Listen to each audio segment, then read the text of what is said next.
Yesterday, he was granted a 5 million cedis bail. Initially, it was 10 million cedis, but it looked like it was exorbitant, and they were struggling to meet it. And so EOCO revised the bail term. That was after he had spent a night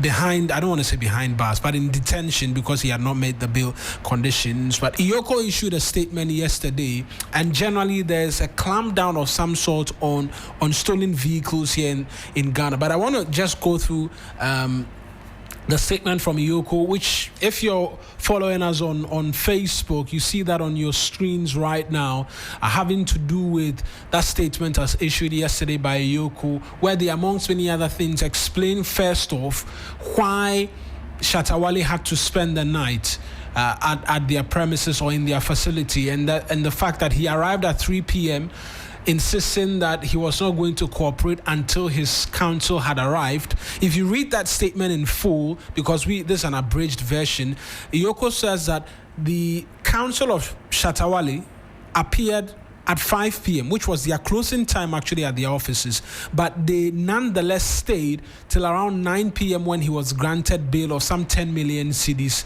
and with 2 sureties. He couldn't meet the sureties, and so once the sureties were certified and vetted and inspected, he will be free to leave, which is what happened yesterday. But in terms of the investigations and reason for which Shatta Wale has become a person of interest, he is to assist in investigations surrounding a 2019 Lamborghini Urus, a car which was identified by the FBI and then the U.S. Justice Department as proceeds of crime, $4 million rather, not cedis, $4 million crime. That would be roughly around 40-something million cedis in Ghana cedis if you want to use the prevailing exchange rates by the Bank of Ghana. Now, by one Kwabena Amwa, it was a Ghanaian who is currently serving jail term in the U.S.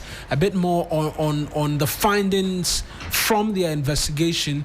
They say that Shatta Wale has not been able to identify the person who he purchased the vehicle from, except to say that he purchased it from the streets, and that has made a lot of rounds, and from someone possibly called Zach, who may have contacted him on WhatsApp, but his identity he does not know, and the contact he is thrown away. A very interesting revelation.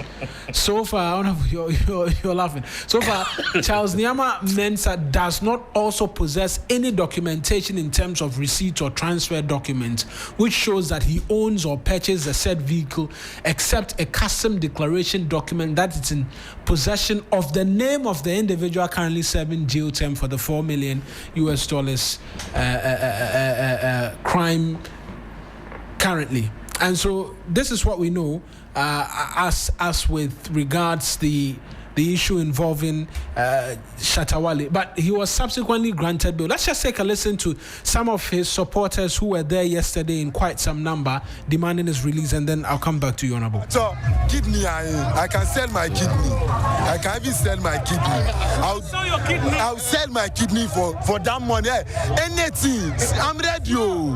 SM till casket. I'm ready to even sell my kidney. Love you get for Shatta Wale. Well, Shatta Wale's love is undescribable. You know, Shatta Wale is Ghana's Abraham. You understand? Abraham means father of all nations. You understand? Shatta Wale is like, let me say, a president. You know, once the Nkrumah is dead, his name is still alive. That's Wale. Wale will live till. So just let's all reign peace. Release Wale, then we go on peacefully. We don't want any conflict or something. You understand? Yeah. If you can't keep Wale here forever, so once he's there, we can be here. If he's going to be there forever, we are going to be here forever. I swear to God. Yeah. How long have you been here? I've been here 6 months now. Let's see, Mr. Alive, so they have to free us. And how long are you willing to stay here if he's still not really? We are still here. We are still waiting for SM. I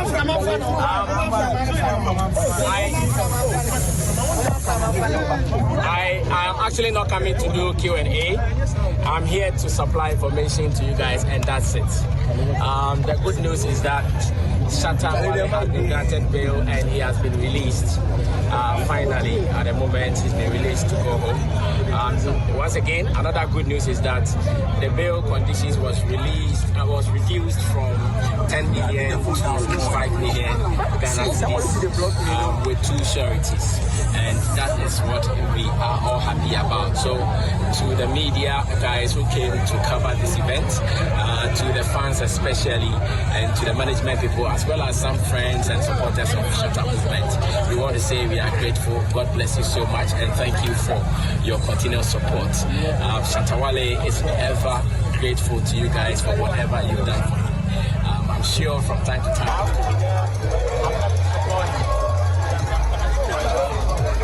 Dawn is safe and I'm home now, and I just want to say a big thank you for supporting, and for being around me in times like this, because I needed you guys, the most, because you guys are the ones that hold me down.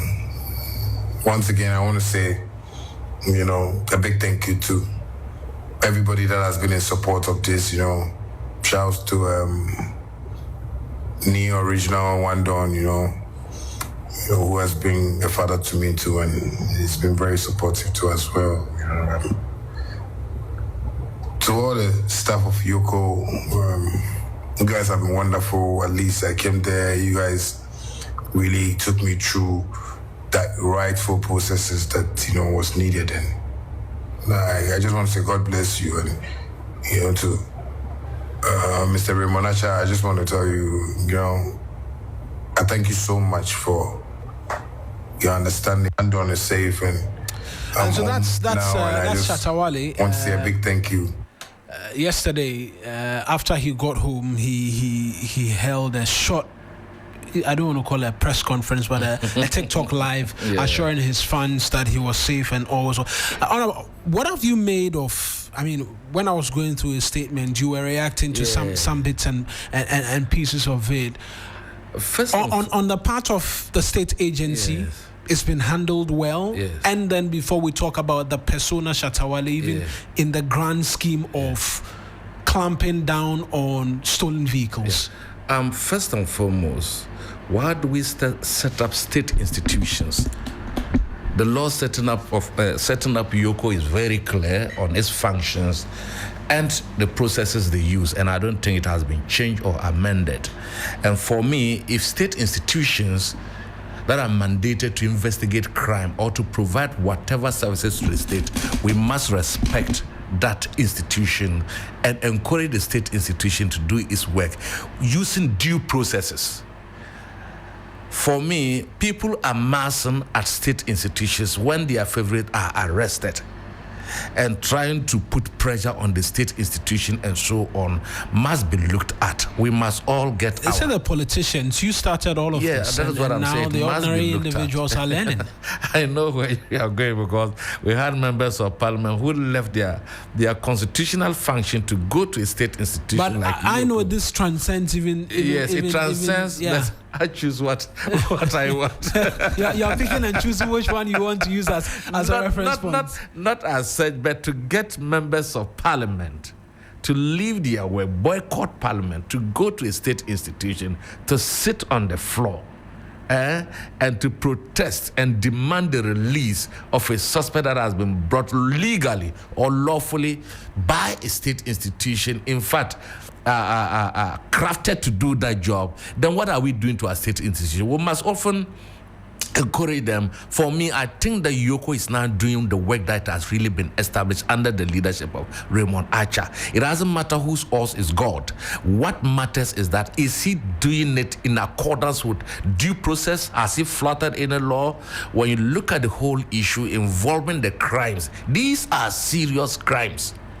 Again, not just Ghana, not just a Ghanaian state, but what we call global crimes or across border crimes. And states do not take these things seriously. The United States is known to trace stolen monies, items across the globe. It doesn't master their relationship with you. Once a crime is committed, it's committed, and we must do it. Look, Shatta Wale, when the question was put to him, we heard that he said that he bought the Lamborghini on the street. How do you respond like that to a public officer who is interrogated, wanting you to know the truth? In fact, it was a platform for Shatta Wale to explain himself to the people of this country and to his teeming fans that, look, I am a victim of a crime and I am prepared to assist the state institution to ensure that we get to the root of the matter.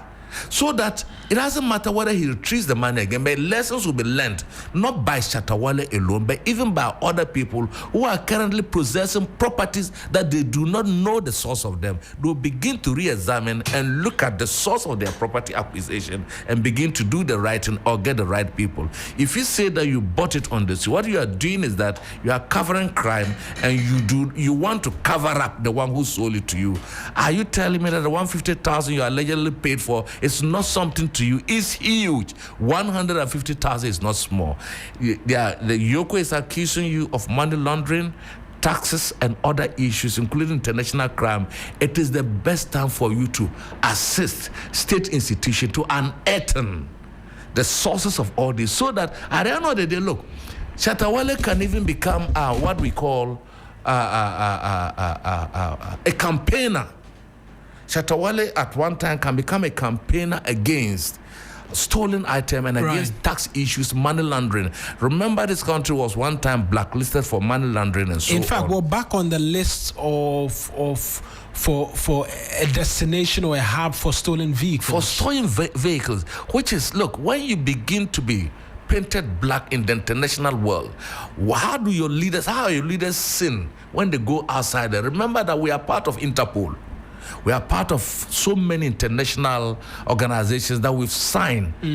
We've appended our signature to in order to fight international crime, including child trafficking, gun running, money laundering. You talk about them. These are crimes against humanity.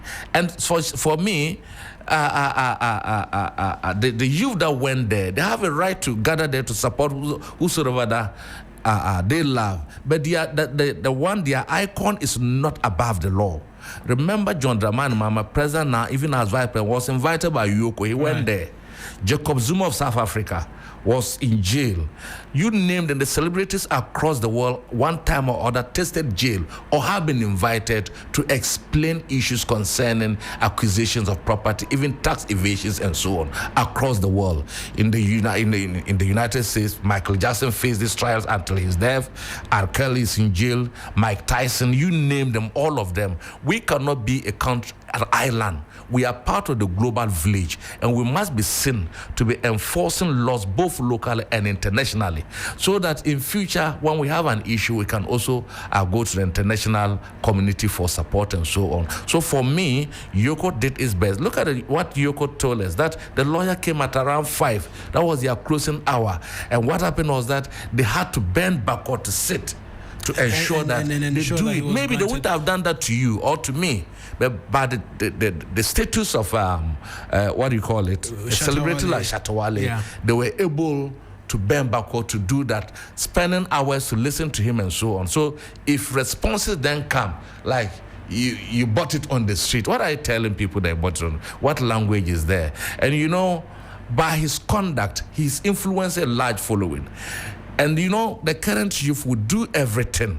They would do everything to get money, including killing people, including living lifestyle that is above whatever that they're able to get. So Shatta Wale's behavior should mirror good governance, should mirror someone that the youth will look up to, and we can harness that aspect of his good conduct and throw away the bad aspect of Shatta Wale's conduct. And he can be a reformer. He can be a campaigner for most of these things. So for me, I think people who are closer to him, including even his parents, should be talking to him. Because a time will come, your name will be associated with this. And he should be careful, because if it gets to a point that maybe the United States is asking for his extradition, he will be sent there. We cannot protect him. Well, it's early days here. That's what I'm saying. That if it comes, and we don't know the status. Yes, I'm not also suggesting that you're seeking to imply by this that he's going to. If they are asking for, we will send him. We wouldn't protect him. We'll send him there, and when he goes there, by this assertion, my producer is asking if you're you're an SM fan or you're a Dim native, because your narrative is seeking to overly bash him. I am not his fan.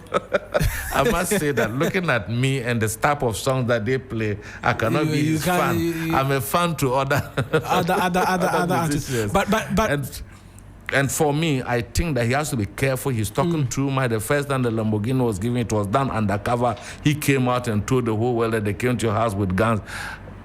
State security will come to you with guns. These are the weapons they use. They come there. How were the weapons used or handled on you and so on? We should be supporting state institutions that have been legally mandated to carry out their duties. Once they do this procedurally, we don't have anything to fault them. And your lawyer is there. Lawyers are there. So for me, Shatta Wale's are fans, yes. They can go ahead. But I think that the law is the law, as we were told by the suspended chief judge. The law is the law, and we must do that. That's why I asked if it were to be you or myself, probably would have still been languishing there. And for me, this is what I have to say about it. But I want us to be forward-looking in the conversation, even as you've admonished, and we're seeking to raise legal experts as well to help us understand what really the situation we're in, stolen goods, whether or not you could go in for that. And this is a good enough education for all of us as well, because now we are being told that this country is becoming a hotbed for stolen vehicles. What happens if you work hard, get money, you go and buy a vehicle? What should you be looking out for, amongst many other things, are some of the questions perhaps we'll be seeking to provide a bit more education on. But being forward-looking in the conversation and the investigations that have gone on, I've heard you on the admonition to Shatta Wale. What will be the expectation on EOCO as well? Because there's been the accusation of abuse of power, being high-handed, even in the granting of the bail in itself. Some say that 10 million cedis in the initial stages was too high-handed. The purpose of bail was not being met by EOCO, and they had to revise it themselves. The Lamborghini was how much? 150,000. That's not. Multiply that by even 10 cedis to $1, and you tell me that it wasn't high-handed. I know EOCO knows what they are doing. They have legal officers there. And even, look, sometimes when suspects are arrested, people should not say they are being high-handed on them. When they were committing the crime, they were high-handed on those that committed the crime against. I'll pause you there briefly, and then we'll go on to the phone lines right now and speak to Justice Abdullah. He is a private legal practitioner and a law lecturer as well, joining us via the phone. Counsel, thank you very much for speaking to us this morning. I'm sure you followed the developments involving Shatta Wale as well. For starters, from the legal point of view, what do we have on our hands? Illegally, wrongfully possessing, or what? Thank you so much. Good morning to your listeners. We need to look at this in perspective. To the extent of the facts that we have on our hands, I mean, we have in hand at this moment, i.e. the communique from the EOCO and Shatta Wale's, if you like, rantings on social media, except for yesterday's sober reflections and the rendering of deep appreciations to the authorities. You would come to that point of conclusion that EOCO is not acting on his own volition in this particular case. There is an order by a court in the United States ordering the United States government to recover assets that are alleged to be proceeds of a crime, and for which reason someone has been convicted and is currently serving a prison sentence. And the vehicle in question at this point is linked to that person. How it is linked is clearly not known to all of us at this moment, but it is part of the assets of the person. It is from the information that EOCO has provided. Brought out. Clearly, the vehicle is in the name of that person, and so he's known to be the owner. Unfortunately, Shatta tells us that he bought the vehicle from the street from one ZAC. I mean, that is possible because in buying of a vehicle in Ghana, you do not necessarily need to buy from the actual owner. You can buy from third parties. And so it is possible that is true. Except that sometimes there could be some level of naivety when it comes to some of these subjects. But what we have, if you like, is potentially the commission of about 3 crimes, depending on the circumstances.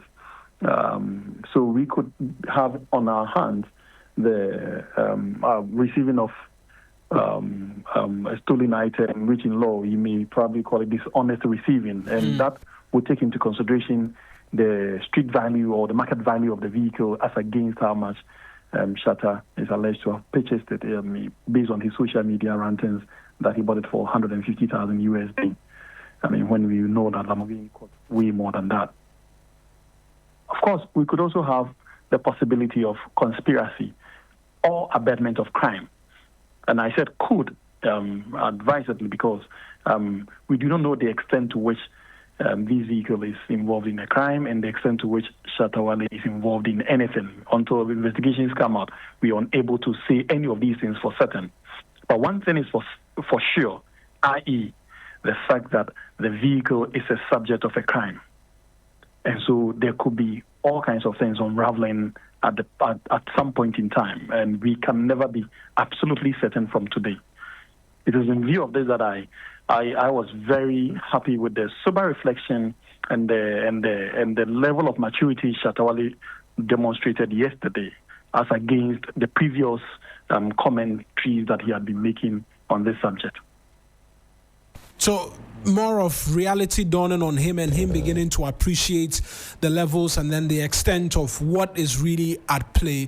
But there are those who ask the question, how well can he be implicated in all of this? Because he says he bought the vehicle from a third party. He has no knowledge whatsoever as to what may have happened, and the fact that this is a vehicle in the subject of crime. Is that enough justification for him not to be liable? And this is education that we're seeking to get, because now we are understanding a lot more people are buying stolen vehicles which they are not very much aware of. And that is very true, that our country is littered with, if you like, stolen vehicles mainly from Europe and the North Americans, and most of the times we buy it from people we have never even encountered, for obvious reasons because of the way vehicles are sold here. But then again, that is not a defense to the commission of a crime. It is not. You may even buy it for a market value, but you could still be charged with either abetment or of a crime after the fact. And so it is just prudent that if I was to offer an advice that in buying of vehicles, you need to be more prudent than just the excitement of owning yet another piece of a toy. You need to be more prudent by way of ensuring that you are dealing with an authorized person who has the owner, particularly when you're buying from the United States and other parts of North America. You are likely to have the certificate of ownership accompanying the purchase. And so if you are buying from whether a third party or whoever, you should ensure that these documents are added to the documents that is being transferred to you. That way you can guarantee yourself that you are buying a legitimate vehicle.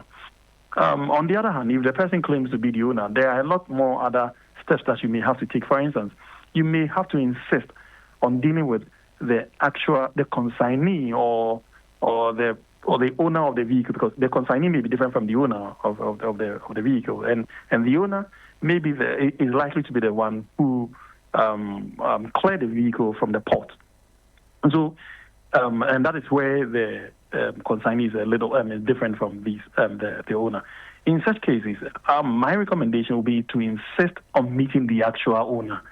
That way, you may necessarily be able to absorb yourself completely from the commission of a crime, but you are likely to be able to point out whoever this person is. And if the circumstances are genuine, you could absorb yourself from from any criminal liability and possibly be used as a prosecution witness.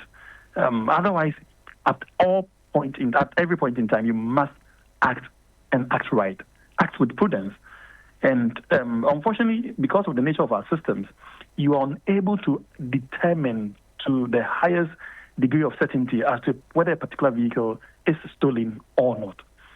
And so it is that reason that you may have to be more prudent by asking more questions, by insisting on legitimate documentations, by insisting on meeting the actual owner rather than buying from, but you could still buy from a third party but insist on meeting the actual owner. And in the case of Shatta Wale and what we have come to know as the facts of the case per what EOCO has told us, granted, and this is a big if, he doesn't know anything about it and all of that, what could be justifiable enough defense for him?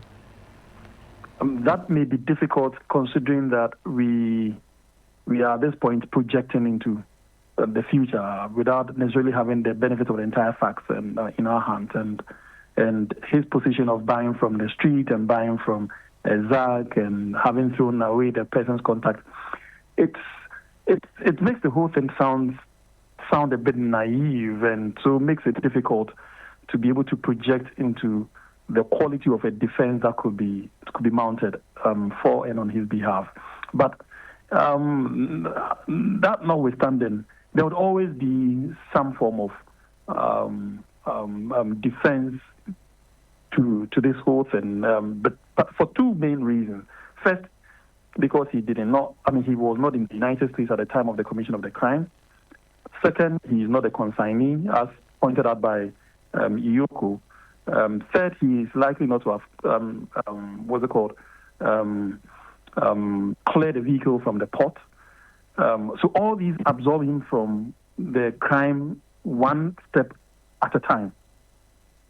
But how he became owner of the vehicle or got into custody. In fact, let's even remember that legally he's not even the owner of the vehicle. All these are defense legally from the communique from EOCO. He's not the owner of the vehicle, notwithstanding what he might have said on social media.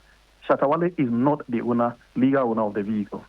The owner of the vehicle is clearly indicated. I think one Abdullah or Amwa, who is a person of interest and currently serving jail term in the USA. So, in view of all these facts, Shatta is at every point in time a step away from the crime. Notwithstanding all the noise he's making, he's not the actual owner. He's in possession of the vehicle. That is not in doubt. He's in possession of it, but he's never the owner. And that possessory right, even though it's also good enough in law for him to be charged or attacked and prosecuted or investigated, whichever is appropriate within the circumstances of the case. But it does not operate to make him the owner, and so removes him at every step from the crime. And those circumstances could be good grounds for him to adequately defend himself from the particular crime that he may be charged with. Counsel, I think we'll leave it here. As at now, the facts still continue to remain very scanty, but I appreciate the education that you've been providing us this morning. It's for God and country always.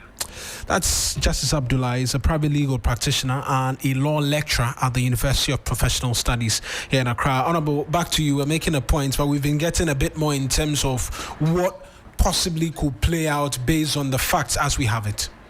Yes, you see, I think it's a big lesson, not just to Shatta Wale, but to all prospective property buyers, that you must often look for the right source to acquire your heart desire property. And I know the Lamborghini is something that is Shatta Wale's heart. So if you have such an amount of money, $150,000, you must ensure that whatever that you are acquiring with that money is from a genuine source.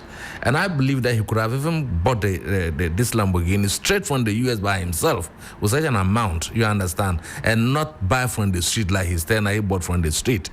And state agencies too must also assist in some of these issues? How did Shatta Wale register the car if all the documents that were supposed to be accompanying the vehicle were not? How was it registered? I don't know whether it's registered or not. But then, even in this country, look at acquisition, the process of acquiring properties in this country. Land, people can sell land to people, more than 3 people. Multiple people, my brother. How do you do that? What sort of state institutions do we have? At the Lands Commission, we have chiefs or landowners selling the land to different people, and they go to the Lands Commission, they are able to register the same land. How possible is that? How possible the fact that Tim bought a land from you, I registered it, a different fellow bought the same land, different fellow bought the same property? State institutions must also be diligent and scrutinize documents when they are brought before them for a property to be registered. And I think that with this we can move forward. You see, but the crime is just larger than the Lamborghini that we are talking about. They are talking about money laundering, which is even much more serious than just the car that he bought, wherever the car bought. They're talking about tax issues and other crimes. Like you said, the issues are unfolding. We may wake up to hear more detailed crimes that might be involving Shatta Wale, and that is where our fears and all our apprehensions would come to play, because sometimes with celebrities and people with high political status, they evade these things. But when there's an international institution demanding for you or demanding for the right thing to be done, your country cannot continue to protect you or withhold you. The country must do the right thing, because we are signatories to international protocols, conventions, and international laws and so on. And when it happens, are you going to blame the government of the day for extraditing a Ghanaian back to another country for crimes that he committed there, or he's involved or associated there?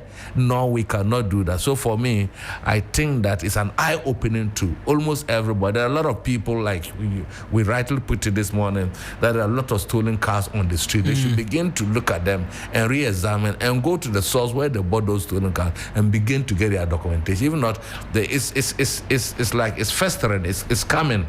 One day to get to you. Shatta Wale is only opening more doors for other stolen cars, and some of the cars have been retrieved and so on. So for me, it's a big lesson.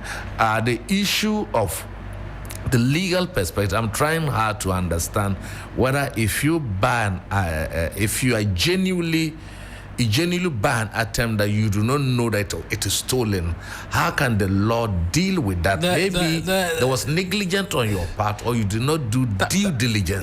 That's what counsel was telling us, that unless the law enforcers are not interested, you could be charged for dishonestly receiving. Dishonestly receiving, because ignorance, like we've heard say a lot of time, it's not an excuse before the law. It's not a defense, like you put it. And so you could be charged with dishonestly receiving. And I recall we've been trying to, since this began to come up, we've been asking questions from the Vehicle and Assets Dealers Association of Ghana. How do you tell when you're buying a vehicle that this vehicle is not stolen? And to protect yourself, because I've read on social media people expressing or sharing their thoughts that, well, you work hard, you gather 150,000 cedis, you buy a vehicle, and one day you're driving it, and in the middle of the road, the police stops you, or national security stops you and says, get out of this vehicle. They show you a warrant or a court document of some sort saying that your vehicle is stolen, and so it's being confiscated and it's being returned to where it was taken from. That would be very crushing. Yeah, it's crushing, but we must do so due diligence has to take place on your part as a citizen as well. Yes, and with the benefit of IT, digital information, we should be able to track these things. You can let an IT fellow, we can use IT to track some of these things, because we cannot allow this country to be blacklisted as a country that's a destination for stolen cars. How? Where there are a lot of decent people in this country who are working so hard.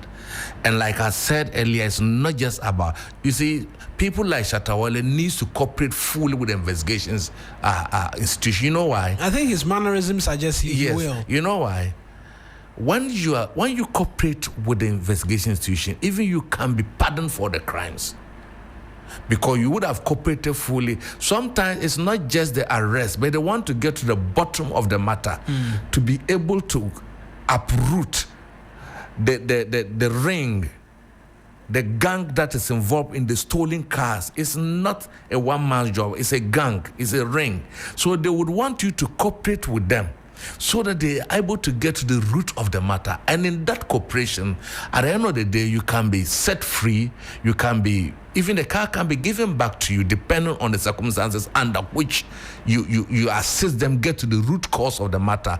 Investigation people normally are not interested in the immediate cause of the crime. They look at the bigger picture. They look at the bigger picture. How can we stop it? It's just like you have cancer. A doctor is not just interested in treating the cancer. He's interested in looking at how the cancer started and how he will be able to cut off the spread of that cancerous cells, which is very important in crime fighting. I keep telling people, I've been an investigator before for 10 years with Shrag. And some of these cases, when they are brought before, even though we're not investigating criminal cases, we're investigating cases of human rights, administrative abuse. But sometimes when you follow some of these cases, and then you get to the research, you see that no, the fellow probably genuinely did not. And you know how, as an investigator, to handle such a case. When it's brought before, even the lawyers of the community know how to handle it once you cooperate with the institutions. But I think that initially Shatta got it wrong by his conduct, his attitude, the answer. Maybe the lawyer would have spoken to you in that challenge. The crimes they are charging you or alleging that you have, but they are serious crimes. And you must conduct yourself, or you must cooperate very well. That is how come that after his release, he also made this. Yeah, he's become a lot more sober. A lot more sober. And that would send good signals to the community, to the institution, to even the FBI and so on. But if you come and they make you look as if you cannot be touched, you're an icon and so on, I beg you. There are serious politicians in this country. We saw Kennedy Ajapo and with his mind. Sometimes you remember he was even sent to jail and he was weeping. We can name all of us, including myself. At any time, if I commit a crime, the law must work. The law is the law, and we must ensure that we uphold the same law we carved for ourselves. These are laws by the people of this country, and we must abide by them. If we don't, who will do? So for me, I think that the lessons have been learned from him and all other prospective property buying citizens must ensure, be they land, even houses, or whatever property that you would have worked so hard to get. Look, let me cite an example. How can Ghanaians go to the Ramsey site and build there? Very expensive buildings, my brother. And when they are being pulled down, even me, when you give it to me, I won't buy. If you give lands to me, I won't build. How come that? And you know those who do that? They are the rich people. They are the rich who build in such areas. And there are people who have gotten their money to whatever means, and you go and they give you a protected land. Then you clear and fill it and build there. When law enforcement comes after you, then you want who to tell you who should speak for you. So the crimes, they vary from acquisition of land to properties and so on. A lot is going down the drain, and people must be very careful. Look, if you go to a Ramsey site and see the type of buildings that are there, my brother, you know, I live at Sakumono, just by the place. So sometimes, one time I walked in, I looked at it. How can Ghanaians be so careless like that? And who gave them the building permits? That's what I was talking about, institutions. Who gave them the building permit? And is that Ramsey site not protected by law? Is it not an institution? Even if the traditional people sold them to you, how did you get a building permit to build and get to the roofing level, to live in it? Are the institutions helping us in fighting crime, or they are also collaborators of crime committing in this country? Right. So the institutions themselves must also re-examine themselves, and personnel who work there must assist property acquiring individual to do the right thing. Go back and do the right thing and get the proper documents covering whatever property that you are acquiring. Sometimes people use their entire life savings, including their pensions, to purchase these items. To purchase them without due diligence. Without due diligence, and it's pulled down, or you are dragged in the court for more than 30, 40 years. As at that time, you will not have life. Your total life is destroyed. people must be a little diligent to do a forensic examination of whatever. Contact people, let people do search for you. You pay a little, but they'll do the search for you. They can even put these cars on in the internet and put if this car, what do you call it? If someone's car is missing with this, you can even display it on the internet. You understand? Yeah. For people so that you can get people to come through, whether or not yes, my brother, we can do that. We can.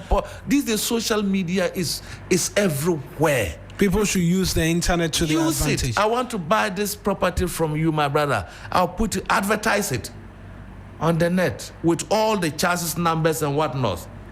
If for some time no one claimed it, then you can go ahead. You can go. And then the state institutions would also exonerate you when it comes to the time for them to do investigations. I appreciate you joining us this morning. That's the Honorable Timothy Atabu. He is a former member of Parliament for Busa North, joining us this morning for the big issues here on 3FM 92.7. A number of you have sent messages as well on some of the conversations we've been having. I just want to run through just some of them. This one from Samuel Tete Agbeto says that he and his president are very political. I suspect he was referring to Dr. David Tinkran when we had that earlier conversation with him. This one's from Jomu Pokwase Festus, says that I think the back and forth of this matter should be tailored to equipping hospitals and encouraging proper management. Much as I condemn any form of attack on health practitioners, they should equally learn to be professional in carrying out their duties. The level of unprofessionalism exhibited by some of them is unapologetically condemnable. Our medical service providers must be up to task. Some of the messages that have come through by way of contribution of listeners this morning here on the big conversation here on the 3FM Sunrise. All right. In a